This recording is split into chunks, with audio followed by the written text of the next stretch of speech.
All right. Good evening, everybody. Welcome back into the C Show. You got your boy Chris here, coming from you in an undisclosed location in Alabama. And I got Shawna with me again out of Georgia. And this is going to be our second segment regarding King of Rock and Roll, Elvis Presley, who Shawna says is alive and well today at 86, I believe.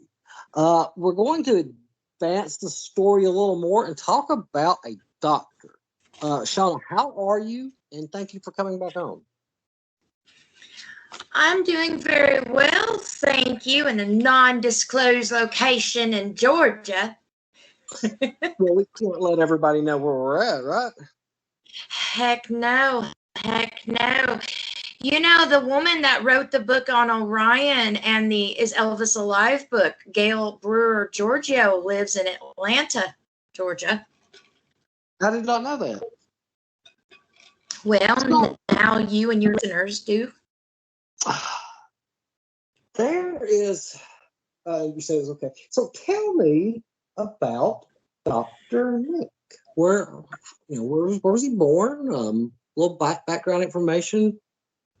Like, I'm not even going to go there. I have information. People can Google it. I do have information that's important, though. I have information.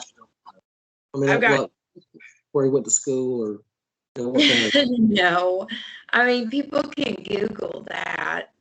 Oh, okay. I do have information. Well, I do have information. Okay. Sources on the story of what Dr. was. Okay. Well, how did he become the King's doctor? How did he become his doctor? Well, he got introduced and he needed his medication, and Dr. Nick, he gave him what he needed to feel good, and he gave him cortisone shots and things to help him be able to move his joints. And he met him on the shows a lot. He took his bag and went on the road with him on his tours. And Elvis did buy him cars and things that were nice. I don't think you can do that nowadays, though. I don't think you can buy cars. Is it okay to ask what all prescription drugs he prescribed him? As far as I know, Dilaudid was one of them. Hold on. And some cortisone shots for his joints, because he moved around a lot on stage and he didn't have a little pick up. He gave him vitamin B12 shots. He prescribed over 10,000 doses of amphetamines, barbiturates, narcotics, tranquilizers, sleeping pills, laxatives, and hormones for Elvis Presley. And that was just in 1977 alone. 10,000, really? Yep. In the first 8 months of 1977 alone, Dr. Nick prescribed over 10,000 doses of amphetamines, barbiturates, narcotics, tranquilizers, sleeping pills, laxatives, and hormones. Yep. Wow. So stuff to get him up and go in and help him sleep, right? Mm-hmm. Okay, so how long was he as his doctor?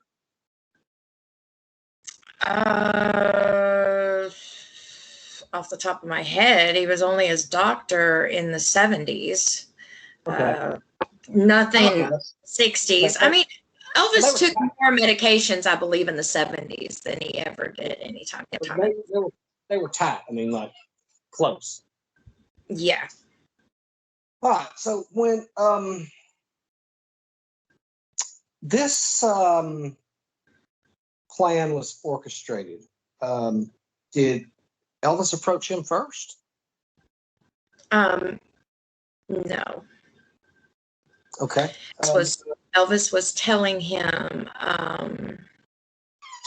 his intent, And Dr. Nick sat on that information for a while until the right guy walks into his office that he's treating for bone cancer. And it went from there. But he said it for one more time. Elvis told who now? And Elvis told Dr. Nick about his situation with the Frederick Pro, and that he was going to have to probably testify, and he was getting death threats from the mafia, and that he was done performing, and he didn't know what he could do. And it took Dr. Nick a little bit of time, and he was sitting on it till the right patient came in his office, Scott, that we talked about last week with bone cancer, and it went there. Okay, so one quick question. So Dr. Nick had he was like he had a regular office and everything. He just wasn't primarily just Elvis's doctor. He had other patients. Exactly. He had other patients. Yes, he did. Okay. When he wasn't on tour with Elvis, he actually did have other patients. Now, this man, Scott, he was treating him for cancer, so he was an oncologist, or he was his primary physician. Okay. So exactly how long did it take for him to sit on this information until he met Scott? Not very long. I mean, as soon as he found out that this guy kind of looked like Elvis, needed a little bit of work, he went straight to Elvis to tell him what the plan should be. Then Elvis said he got the ball rolling. When the ball was rolling, the FBI came into play. Now, was this man... I mean, he was supposed to testify August 17th. Okay. Well, Scott, I mean, have the doctors already signed off on him as, hey, you've got 6 months to live, or was there like he's still fighting it? And he was still fighting it. He was still fighting it. I will say one thing with my source, though. My source is very sure that Dr. Nick hastened Scott's death. He had to die August 16th, as I was set to appear in court August 17th. We couldn't wait another day. The FBI only say a mystery witness appeared to give evidence August 17th, and Elvis's name was never mentioned. Just now, I believe you told me the other night that it was somewhere around February when he met him. Is that correct? Yes, in February, Dr. Nick met Scott. And also in February of that year, Elvis went to Hawaii with his entourage at the time. Plus, before leaving, he had to take care of business matters, but he wanted to take a quick vacation. And if you can see in those photos in his vacation in Hawaii, he did not look as fat or as heavy as he should have been for that casket to be so heavy for those 9 bodyguards that was, the pallbearers put in his coffin in the mausoleum. He really did not look that bad in February in those pictures, by the way. I mean, he was bloated, but not like to the point where it was as bad as it was during that June concert, which was his last concert he did. Mm-hmm. So I have a quick question for you. Cancer is a horrible disease. Did he, in order to make sure that they planned this out right, did he continue taking treatments to keep him alive until they could finish him, or did he just stop? That is exactly how I heard it. Okay. That they were keeping him alive as much as possible for that date to happen. But I heard that he wasn't dead. I heard through the grapevine that Dr. Nick had to hasten his death in that early hour morning of the 16th. Yeah, because you would have to definitely, you have to trick the coroner. You have to trick the coroner. In order to do that, the body would have to be dead by a certain time. The coroner would know upon examination Right. when the body died. So take us there then. And we went over Elvis's last day on Earth. Tell us about Scott's last day on Earth. Do you have information regarding that? No, I never asked. That would be a good question to ask, but I'm sure he was just trying to take care of his family, just like Elvis was trying to take care of his last. Yeah, he spent time, with his family, the final hours, making phone calls or anything like that. So you don't know where he was at the final night before, that morning before it took place? Well, I'm thinking if they're keeping the guy alive, he probably wasn't doing much. He was probably bedridden. Uh-huh. I mean, the guy's on his deathbed and the doctor's keeping him alive for that main event that's supposed to happen that morning. You would expect him to be bedridden and probably hooked up to all kinds of wires. He probably already said goodbye to his family, maybe even a week prior. I mean, this stuff was so hush-hush. The FBI had to help. And that's exactly what was told to me, is that his life, the secret around him, it couldn't go out to the world because people would know that it was all a sham. It was supposed to look legit.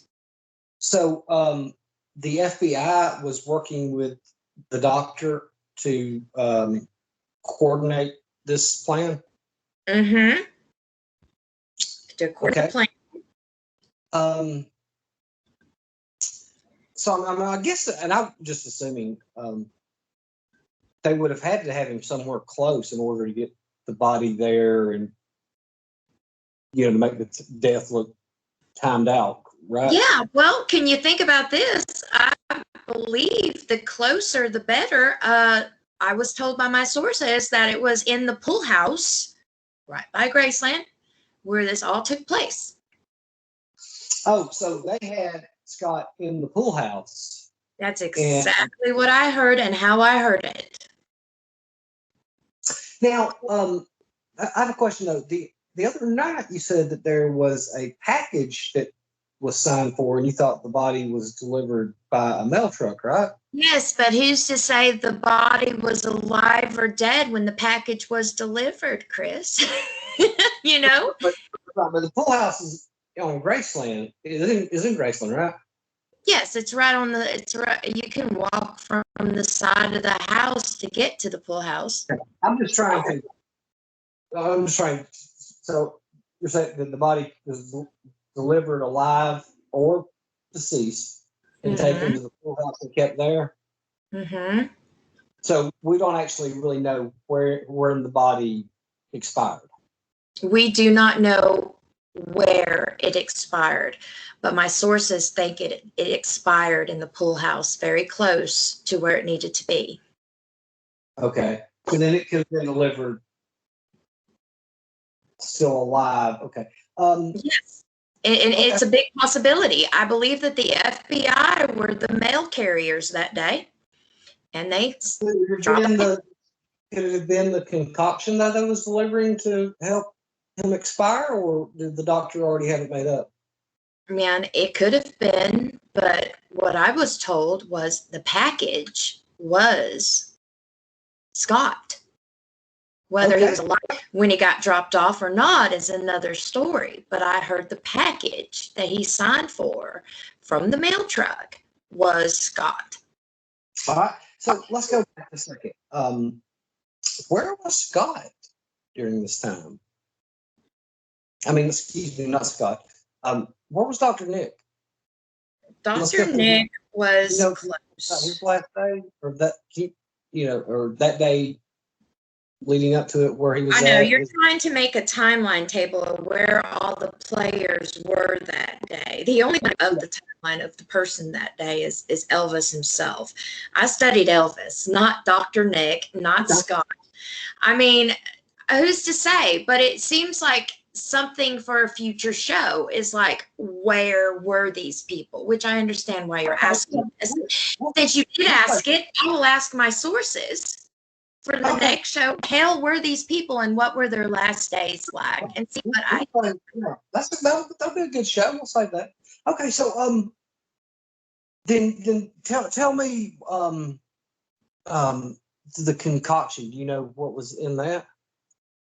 Oh, what was in the whatever it was that took Scott's life? No, I do not know. Our sources don't know either. The source told me that what was done was done. He wanted it done respectfully and as private as possible because this man was dying and it wasn't a joke. Okay. I do not know what was used to take his life. I do not know. But my sources do believe that Dr. Nick had something to do with taking the life and taking it quietly, slowly, with respect, so his body could be used with the swap. Okay. Do you know what time the swap took place? Well, according to the timeline and my sources, the delivered at 10. Yeah. He went upstairs, told Jen, I'm going to go to the bathroom and read. She says, don't fall asleep. And he said, I won't. And he went in. And he'd had to wait at least 2 hours to make sure that his girlfriend in his bed was asleep on her coating. She had cramps, to make sure the swap would be uninterrupted. He also had to make it so the body would go up the back of the stairs through the kitchen so nobody would notice into his bedroom. Because if you go into the main hallway up the stairs, people are going to notice. But if you went up the back stairway, nobody would know.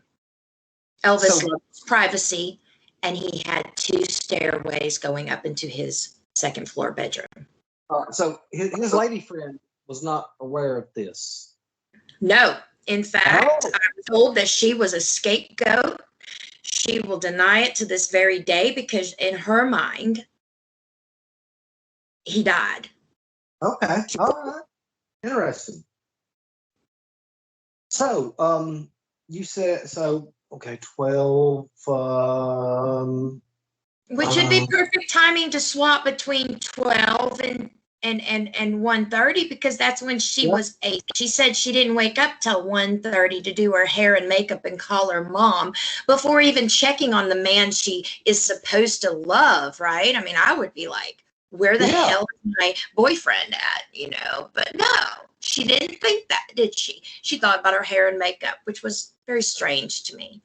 Shows me that she didn't care as much as she said she did. I would agree with that. Okay, so all right, so let's go on then. After the sound, we touched on this the other night though, and Dr. Nick came and started CPR. On Elvis? Well, on the it was supposed to be Elvis in the bathroom. No. Dr. Nick didn't go upstairs to do CPR. Dr. Nick wasn't even around there. He's trying to keep himself incognito during this time because that's when the chaos started going on. Joe Esposito and Al Strada was the first people up there because Ginger called them downstairs. I'm sorry. I forgot. It's okay. It's okay. What time did Yeah, so he's got to lay low. So do you know who did the swap, or you're allowed to tell that? I am allowed to tell as much as possible, but I will say I believe the people helping him swapped. I believe it was probably the FBI that looked like certain people. I believe Joe Esposito had something to do with it. I believe that Billy Smith had something to do with it. I also believe that Elvis probably helped. I mean, it is his baby, right? I mean, this is. And I also think that that's enough people to drag one body up the back staircase.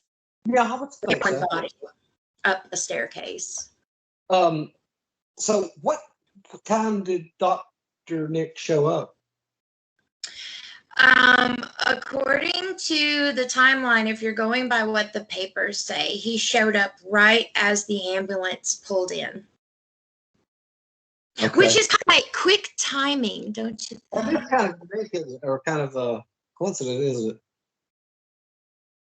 Mhm. it? Dr. Nick's the ambulance was arriving. All right. And was his office close by, or did he live close by? Yes, it was close enough, Okay. but not as close as what it would take for him to, with afternoon traffic and everything else. It's just funny. The timing was just right. That's The kind of ambulance was Dr. Nick. Hey, Sean, do me a favor, turn the volume down just a hair again, because it was kind of a watery sound. I want to make sure everybody hears you right. Okay, can you hear me now? Yes, ma'am. Okay.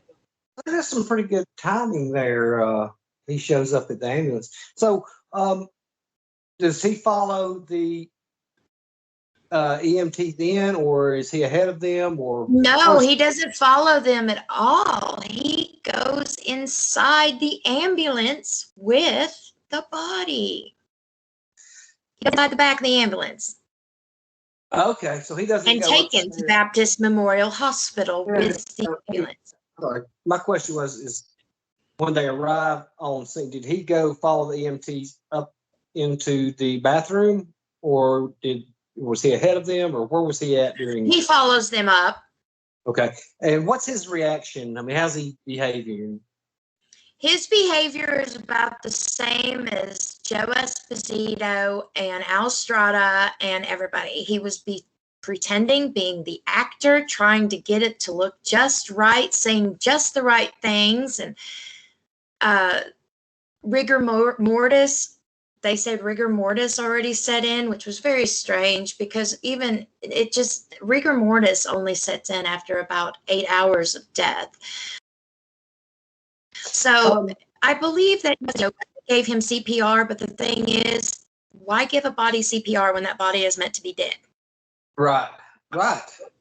That's very The lady on the telephone trying to tell, Joe Esposito to give him CPR, he's just pretending. He's trying to pretend because Ginger's right there being very hysterical, G, his girlfriend, and they're trying to get right. But now didn't on the way to the hospital, didn't Dr. Nick try to resume CPR? yes, along with about 8 doctors and nurses trying to keep his heart trying to get his heart to start. And they worked on him for like 40 minutes. And it's like a regular person don't get worked on that long. You're like 12 minutes of getting worked on. Oh, yeah. We're lucky if they, pop us twice. So now, Dr. Nick, the one that was saying breathe, damn it, or live, damn it, or something like that? Yes. I mean, he has to try to be an actor. He has to make people believe that is Elvis on that table as best as he can. Because if he breaks character, people were already questioning, is this really Elvis? Because the two EMTs tell their supervisor, that guy isn't Elvis. Don't look like him. And he told them to check.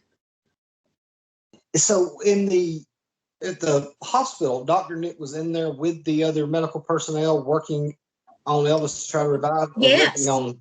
Yes, and he's also with them when they do the autopsy, which is like 40 minutes they worked on him. It was a while. Now this is let me just so everybody's get this straight.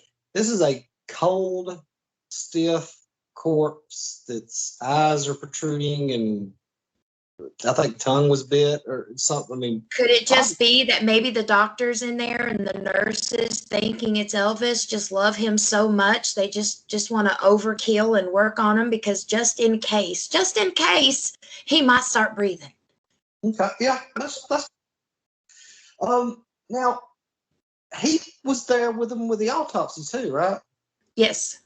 Now, before I go into that, who was it that announced immediately what he died of before any autopsy was performed? What doctor announced it? Was it Dr. Nick? No, it was 2 other doctors. Arrhythmia or something, right? Yeah. Yeah, before they, I mean, knew anything. Okay. Well, actually, the doctor that pronounced him dead, believe it or not, was Dr. Nick. Okay. Really? That And is Dr. interesting. Yeah, and that's What time was he great. They pronounced pronounced dead him again? dead. What time was he pronounced dead again? I remember that we talked about it the other night, but was it 3? Something like that. Yeah.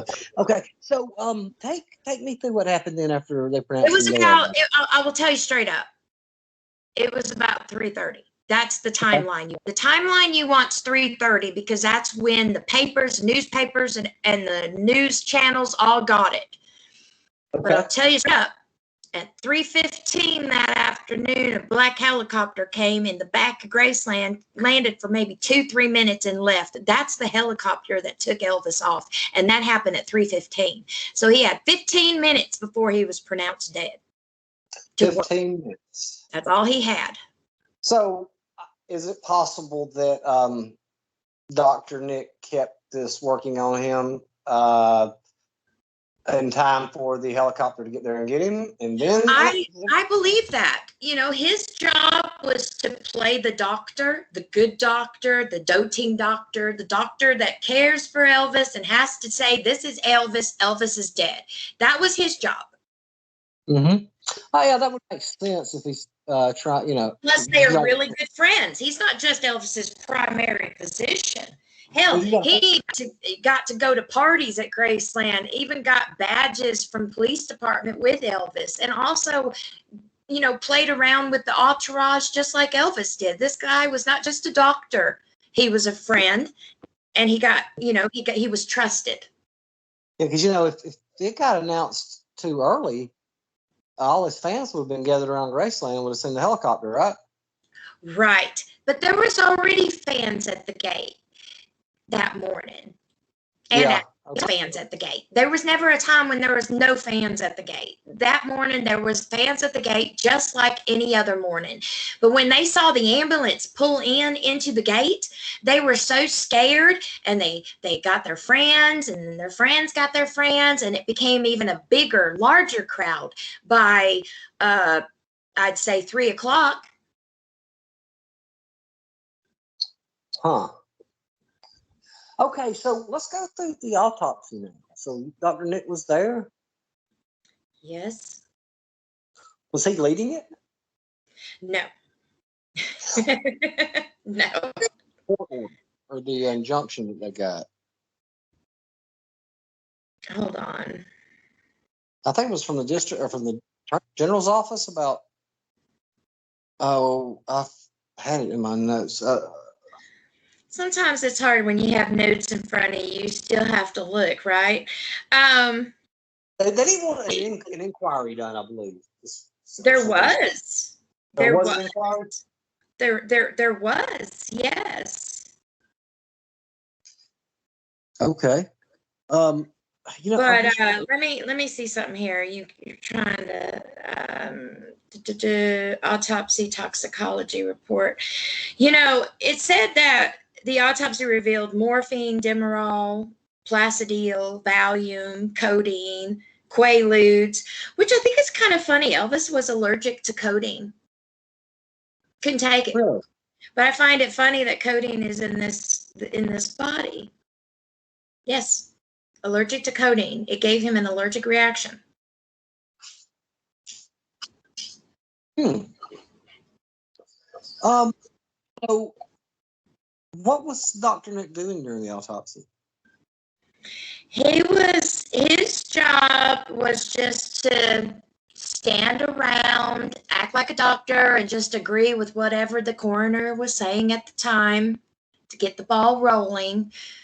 But 1 hour to perform an autopsy on Elvis Presley and to even say and announce what he died of before they even finish the autopsy is just, what in the world? But didn't they say numerous things throughout this autopsy? Well, yeah, the head pathologist that did the autopsy was Thomas McChesney, okay? Mm-hmm. And he was the consultant to the Jerry T. Francisco, MD, was also there with the county coroner of Shelby County. The final pathological diagnoses are listed as one major finding was severity of Elvis Presley's heart. He had cardiovascular disease and constipation with Well, he did have cardiovascular disease. that's what they're saying, and it's like, no, he didn't have heart disease. No.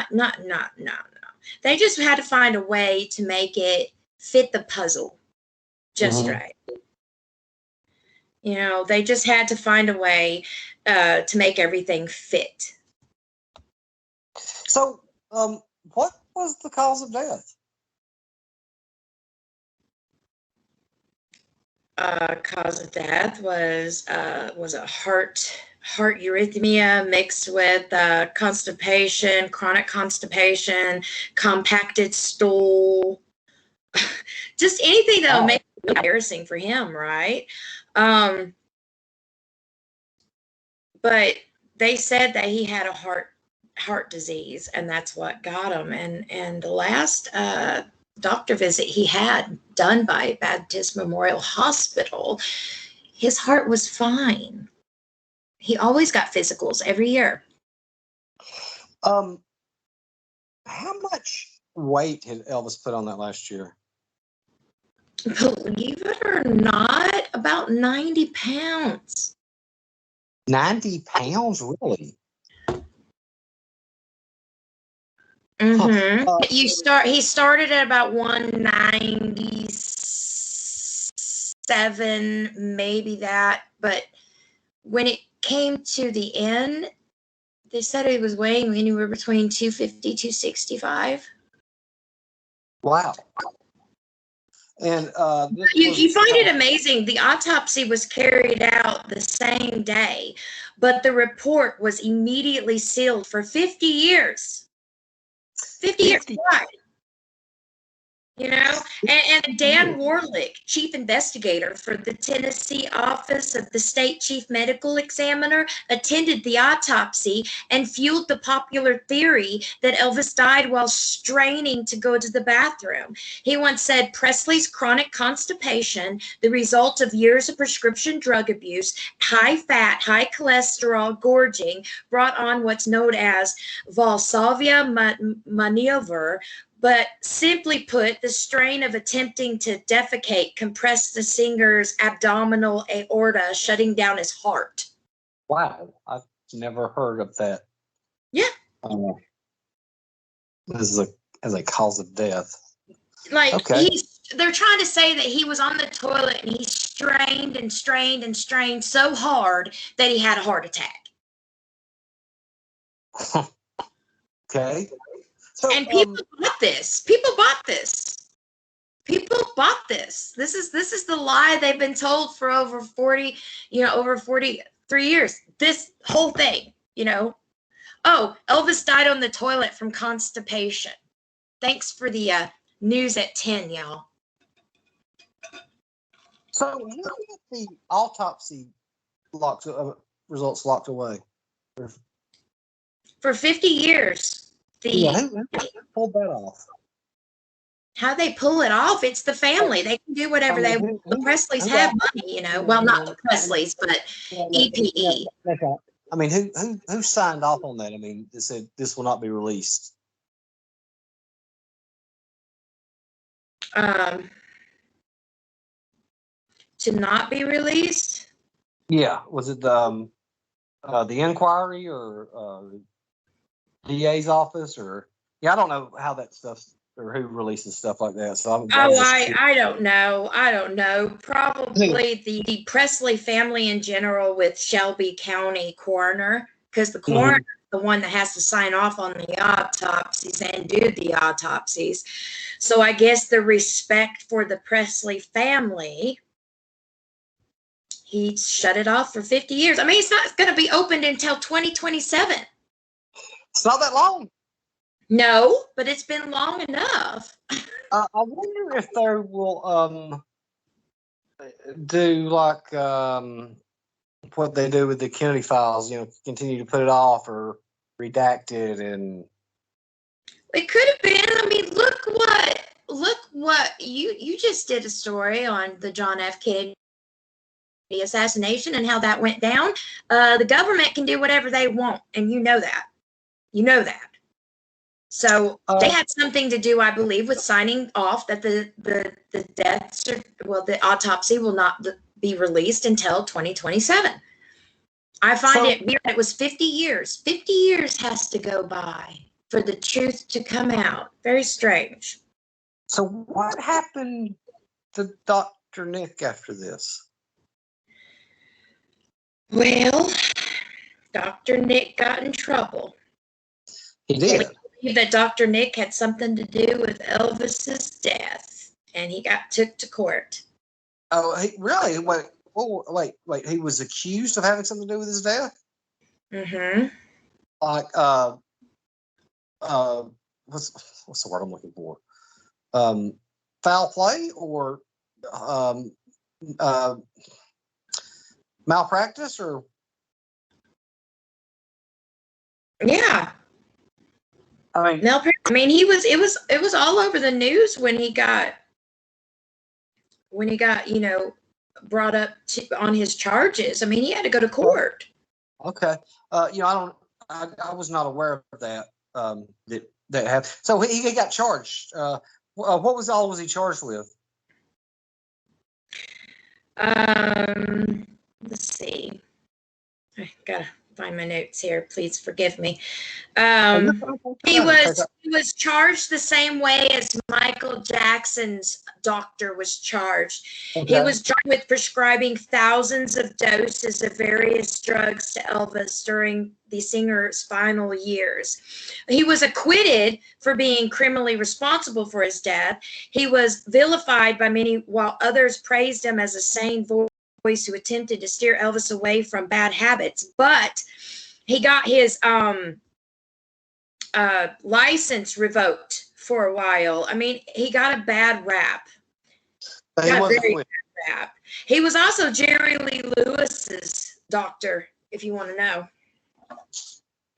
He was, I said, in 1980. So Dr. Nick had 3 years of not getting in trouble. But when 1980 came, he was charged with prescribing, like I said, excessive amount of drugs to Elvis and Jerry Lee Lewis with other patients. The prosecutors showed that in the final 7 months of Presley's life, he prescribed more than 10,000 pills, including sedatives, amphetamines, and narcotics. Dr. Nick also admitted that he had borrowed nearly $300,000 from Elvis, but denied that the loans affected his judgment. Was Elvis actually taking these medicines, or were they just prescribed for him to make it look? Elvis was taking the medicine, but as far as I know, a lot of the entourage was taking some of this medicine too. Okay. See, I will tell you something. On tour, when Elvis would take Dr. Nick on tour, this is what happened. When Dr. Nick went with Elvis on tour, Dr. Nick always took along 3 locked suitcases full of drugs. He explained that he was the team physician for nearly 150 people on Elvis's payroll, that the drugs were not exclusively for the singer. That once, when Dr. Nick refused to give Elvis painkillers, Elvis tried to shoot him, wounding him slightly from being. Really? Yeah. Really? Yeah. Wow. But Dr. Nick was acquitted and returned to his medical practice in Memphis. And he said, "My patients, the ones I didn't kill, were very faithful. But the Tennessee Board of Medical Examiners later charged him with prescribing too many drugs to those patients and revoked his medical license in 1995. They just never stopped going after me," Dr. Nick would tell people. "They always wanted a scapegoat for Elvis's death. I guess that scapegoat had to be me." Did he ever get his license back? He got it back, but he died not very long after. It really didn't matter. His name was already in the money. Ruined. What year did he die? Oh my goodness. You really know how to ask the questions I have to look in my door. You got to understand, I'm not even questioning you hard. Oh, I know. Let's see. Let me look. Let's see. They say, well, this is it. My notes. February 24th, 2016 in Ridgeway, Pennsylvania. February 24th, 2016.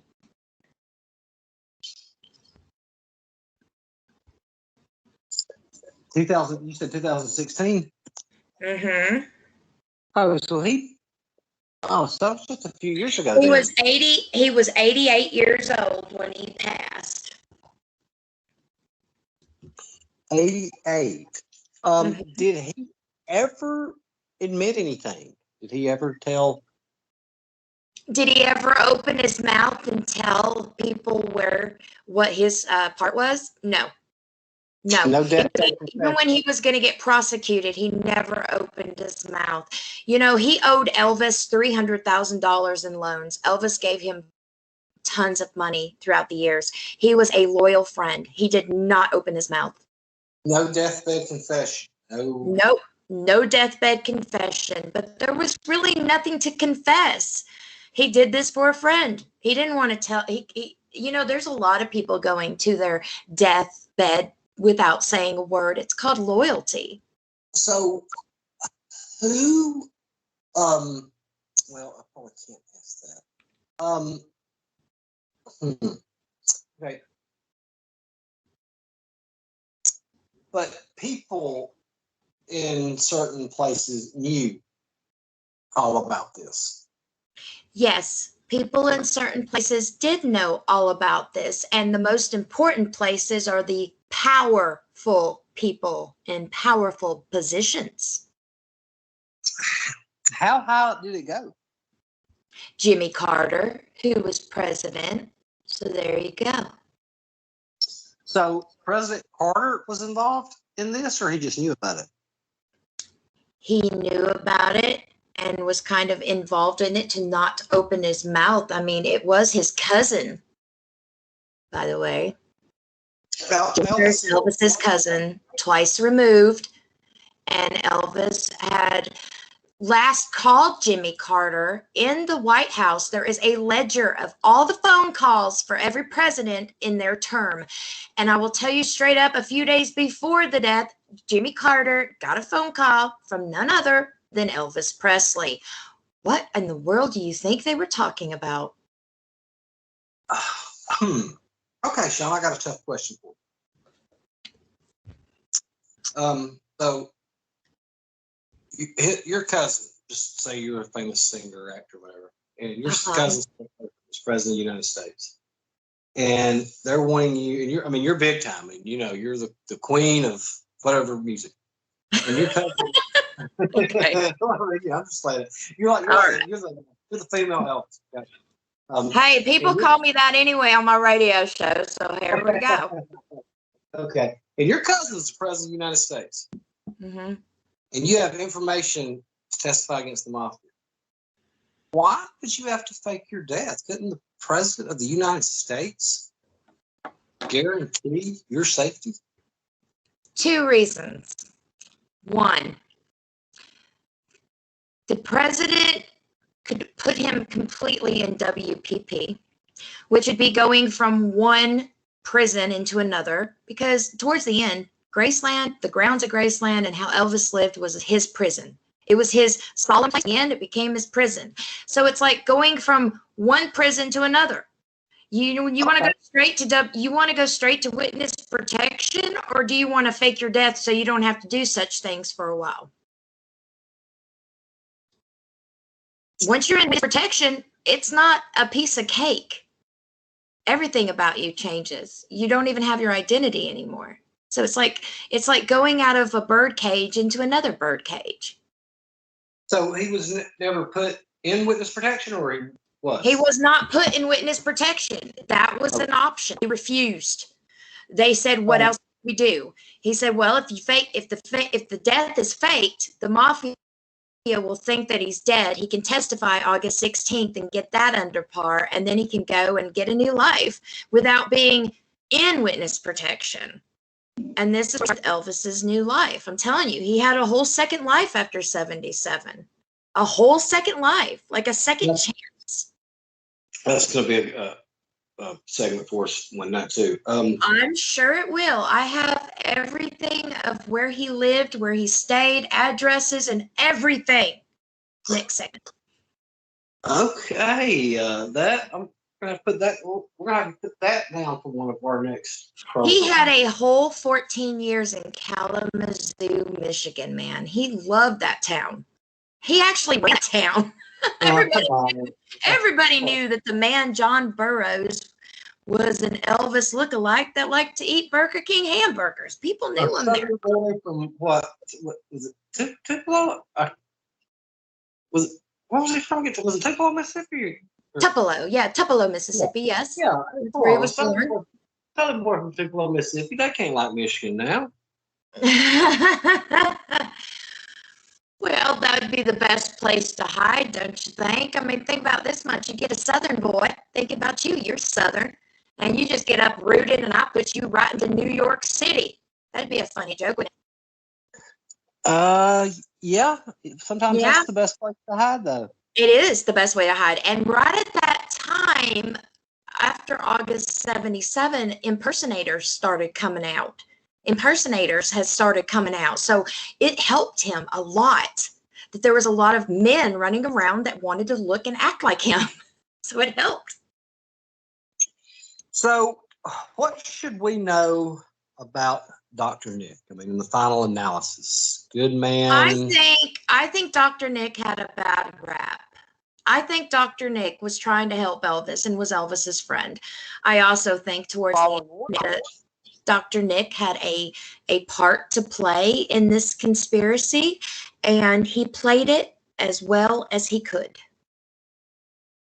I don't think he was the bad guy here. Was he following orders or something? Yeah. Yeah, following orders for a dear friend that he wanted to help. That's what I think. When he told reporters that he was just a scapegoat, he was right. He was. No, we can't go on with suspicious minds. Oh no, it'd get you all shook up. Because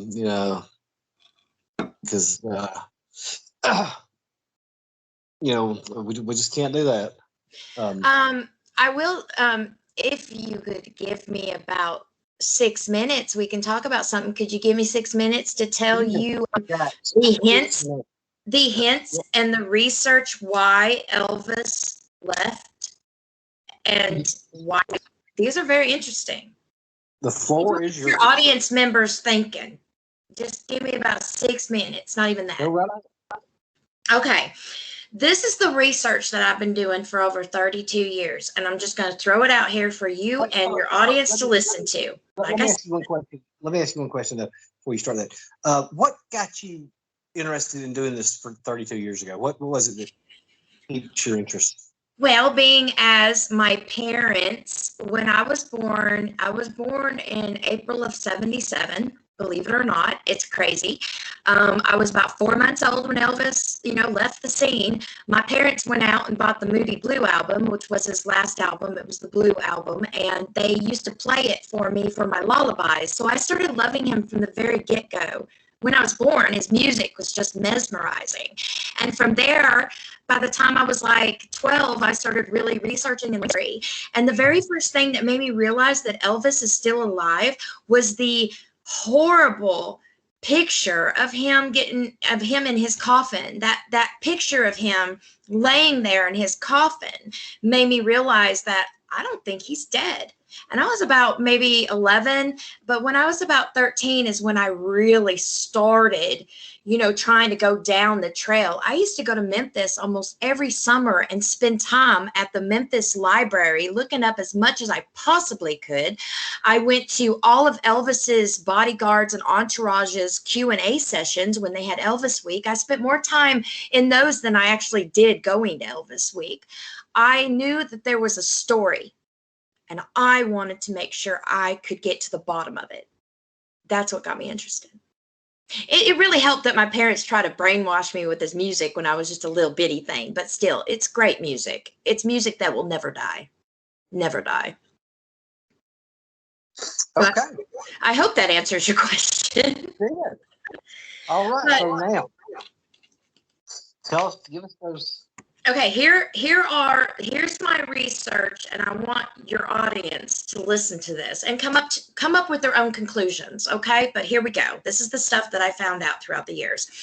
His handwriting was verified by a pathologist that he filled out his own death certificate. There were 3 death certificates. He filled out one of them.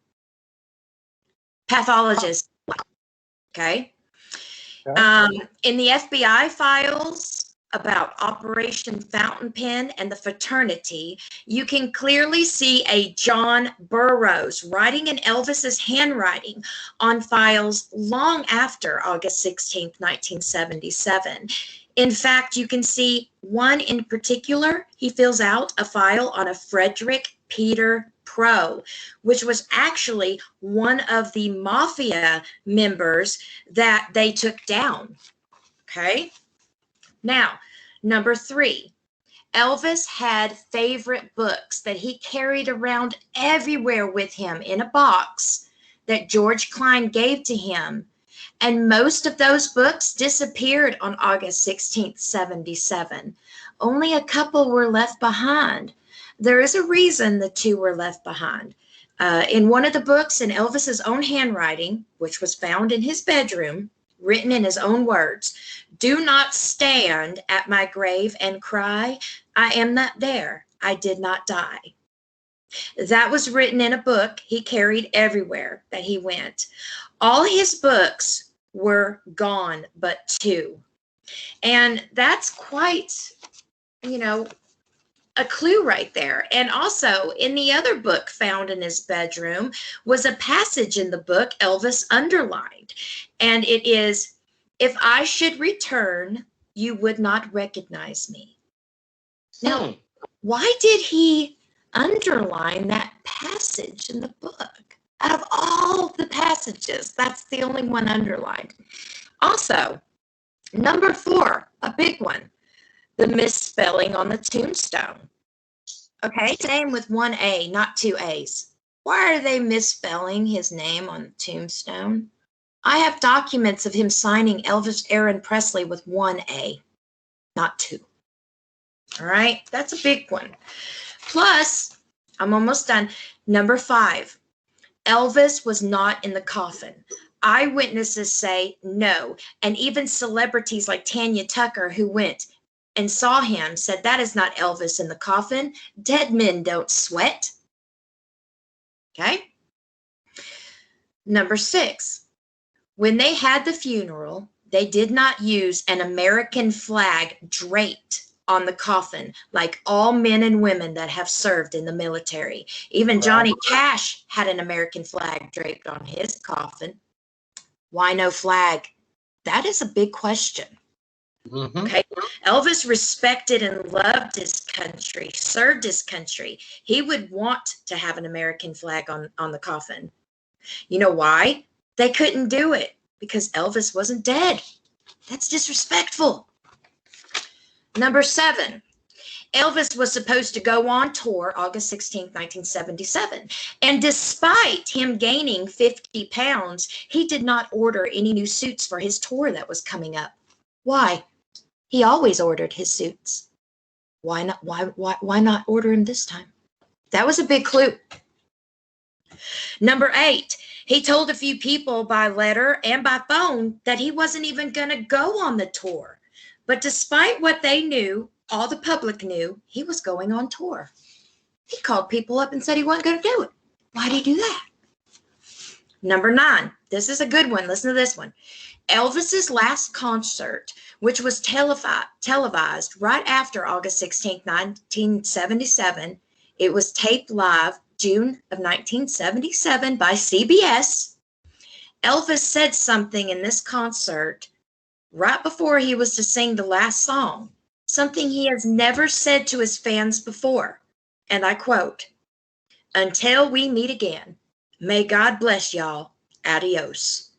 In fact, he also told his stepbrother that very night, David Stanley, before going on that stage, Elvis knew he didn't look good. He said, y'all think I don't look good now? You just wait how good I'm going to look in my coffin. Now, why the hell would he tell David Stanley that? Those are the things that I have found out. And I'm still finding out more. But these are questions y'all need to ask yourselves in your head. Why? There's 10 things right there I mentioned. Why? All right. I mean, I simplified it down for y'all because I know we can't talk too long about a certain subject. But the thing is, all these questions, all these things I pointed out, why? Why didn't he order new suits? Why didn't he have an American flag draped on his coffin? Why was his name misspelled? Why? It's just too crazy. Well, looks like we got some more shows ahead of us, don't we? Yes, we do. I mean, all these things go to one thing. There are a lot of conspiracies about Elvis Presley. Only one is true. All the other is bullshit. One is true. The government is lying to you. Elvis is alive. We can point the timeline and know there's inconsistencies. There's inconsistencies in the people that were there in their testimony. Some people change their stories. And even his wife, ex-wife, has been caught on camera saying things that really was kind of strange, you know, like she talked like Elvis was still there. A couple of interviews that she had. And it's like people get slipped up. People slip up and they're saying things that are just not making any sense.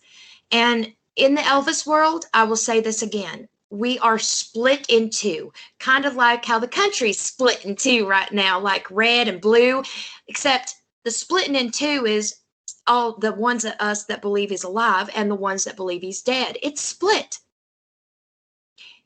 It's not all of us saying, oh, he's dead, move on. No, there's too many questions to be answered. There's too many questions out there.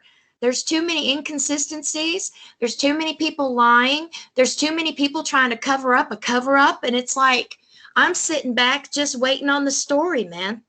Still researching. But the thing is, I don't really have to very much anymore.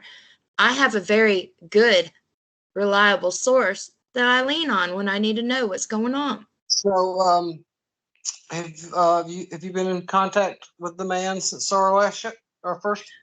I have been in contact. Yes, I have.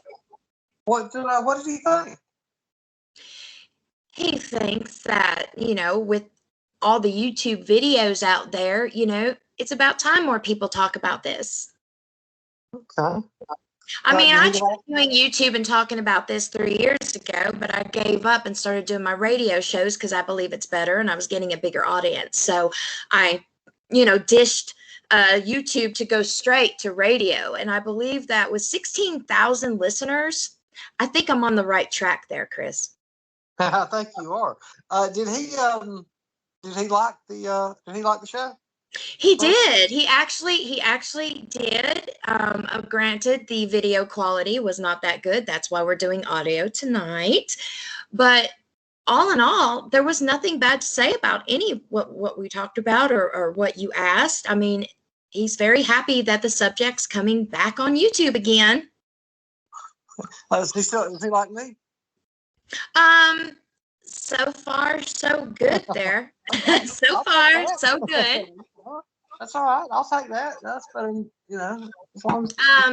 He is, as we all are, curious about who your sources are, but we'll keep it under wraps. It's fine. I have sources to myself. I know you have to keep your sources to yourself, but I will say there's a lot more of us that believe he's alive now than ever. Because if you guys look at the news, if you guys follow anything this country is going in right now, you have to understand, and you'd be completely naive to believe that the government isn't lying to us. You would have to be. Remember, all mine are the unnamed sources and unconfirmed, and but trust me, They mean no harm.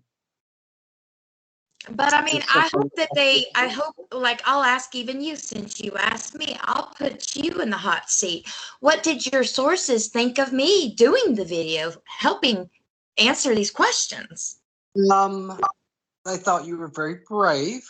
Thank you. It does take a lot to say what I say. I mean, Mhm. you can get crucified. Very much so. They now, and not taking wrong, they are still have some skepticism about some things. I'm sure. And of course, that's normal to be expected.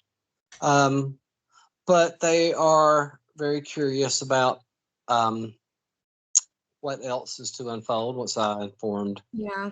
And they're probably also thinking, why in the heck, after all these people in the world, why would he pick me? And I'm just saying, I did my homework. I searched. You know, Chris, I've been searching for years,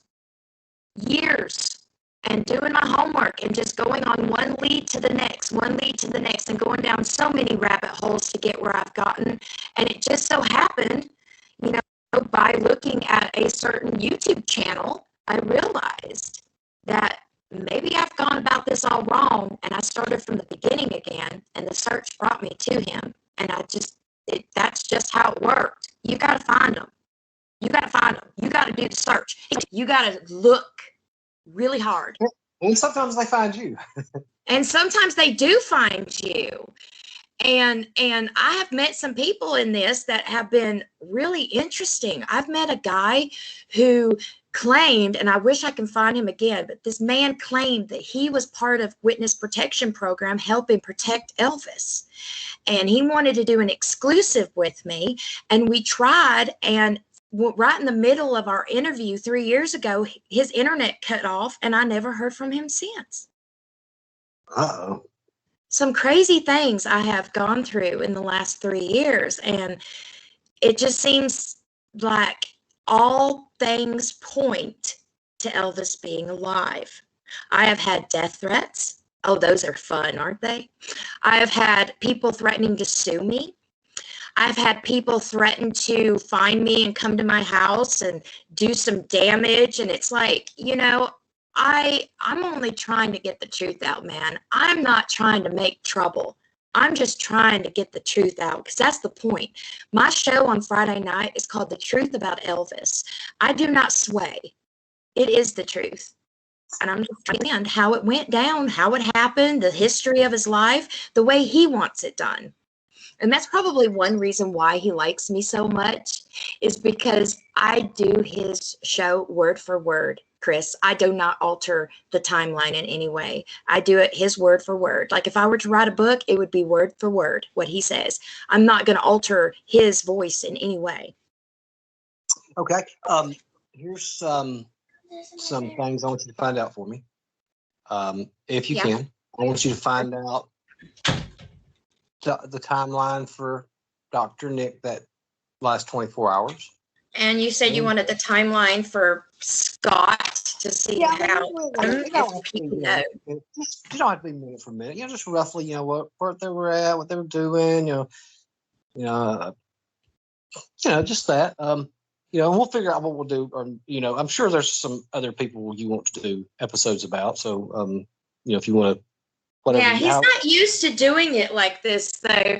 Normally on my radio show, he'll write me like pages and pages and pages of information to say word for word. But on your show, I can't do that.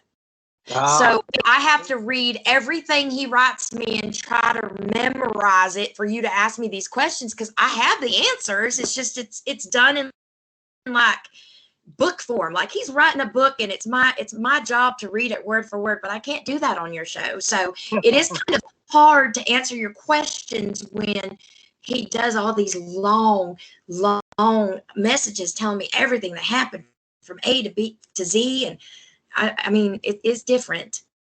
I don't mind being asked questions. It's just, it's different when all the answers are like in book form. Not think I'm trying to, when I'm asking these questions, don't think I'm trying to put you on the spot. I was or grilling or anything. No, I just try to answer the best of my ability that I remember what he's told me. That's all. Tell him I said hello. I will, but he'll be listening to this when it finally uploads. So trust me, he'll know. It'll be just in a few hours. So when he's out there listening, hello, and hope he's enjoying it. And that's all I have for tonight. Do you have anything else to ask, Shawna? Well, I do have to say that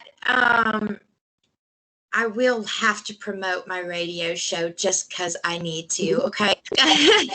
Go to blogtalkradio.com and look up the TCB network, and you will find my radio show, guys, and you will hear the truth about Elvis on Friday nights at 8:30 p.m. Eastern. When we get off here, send it to me on Messenger. Yeah, I'll send you the link right to my network so you guys can listen to all the shows if you guys want to.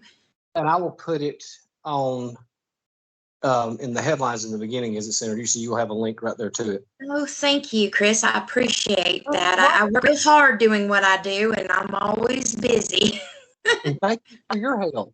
And we will talk soon. Yes, like next week I will be available. Is it going to be every week? If you want to do it every week, if not, that's fine. But I mean, perfect. Okay. Yeah, every week we can probably do a segment and see what else you're going to ask and what the audience know. Tuesday night with Shawna on Elvis. Why not? All right. I look forward to it. Okay. Well, thank you, Chris. Thank you so much for letting me, my piece. Bye-bye. All right. Bye-bye.